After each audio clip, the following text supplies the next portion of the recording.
کی آنے والی نسلیں یاد کریں گی انشاءاللہ. ہم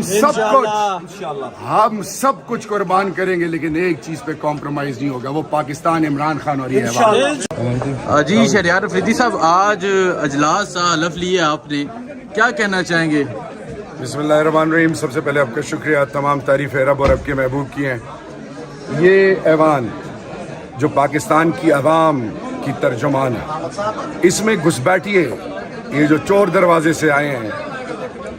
شرم حیا اور غیرت نام کی چیز ہوتی تو یہ کبھی اس ایوان کا رخ نہ کرتے. پاکستانی قوم کی غیرت کو سلام ہے, پاکستان کی ماؤں, بزرگوں, بیٹوں, بیٹیوں کو سلام ہے کہ انہوں نے تمام مداریوں کو رد کر دیا جو غیروں کے اشاروں پہ چلتے ہیں. ایک باوقار قوم ہے. سندھی, بلوچی, پنجابی, خیبر پختونخوا, تمام قوموں کو سلام ہے.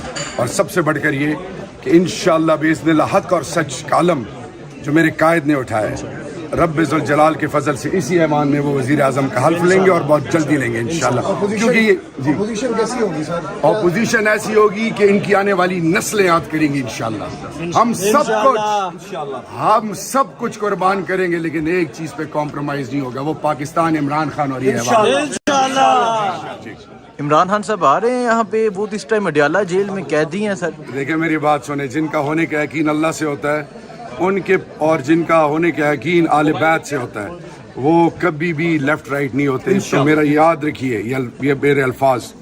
انشاءاللہ باذن اللہ عمران خان بہت جلدی آئیں گے اور وزیر اعظم پاکستان بنیں گے. ٹھیک ہے, بہت شکریہ.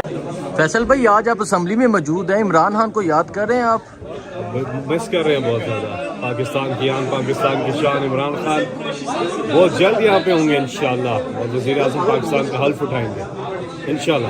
بہت جلد یہاں پہ ہوں گے انشاءاللہ, کیونکہ یہ تو چوری کا مینڈیٹ سارا یہاں پہ چل رہا ہے, یہ سب چیزیں ریورس ہوں گی انشاءاللہ. تو کیا سمجھتے ہیں, عمران خان اس ٹائم جیل میں ہے اور آج حلف اٹھائے جا رہے ہیں, اور ساتھ ہی یہ پیچھے لابی ہے جہاں حلف. اولین مطالبہ یہ فوکس کر لینا چاہیے کہ عمران خان کی رہائی, یہی ایک ہونا چاہیے. سب پر عزم ہے اور انشاءاللہ پوری ایک لگانا ہے. ایک دو چیزیں, ایک عمران خان کی رہائی اور ساتھ میں یہ جو مینڈیٹ جو ہے یہ واپس, جو جس کو پبلک نے ووٹ دی ہے وہ. دیکھیں ایک چیز ہے, حکمران اور عوام کے بیچ میں ٹرسٹ ڈیفیسٹ, اس کا خاتمہ بہت ضروری ہے, ملک کی ترقی کے لیے ضروری ہے. وہ ٹرسٹ ڈیفیسٹ کیوں ہوتا ہے؟ کیونکہ وہ جنہوں کو ووٹ نہیں دیا ہوتا وہ آ جاتے ہیں, اس لیے یہ ٹرسٹ ڈیفیسٹ ہوتا ہے. اس کا خاتمہ بہت ضروری ہے ترقی کے لیے.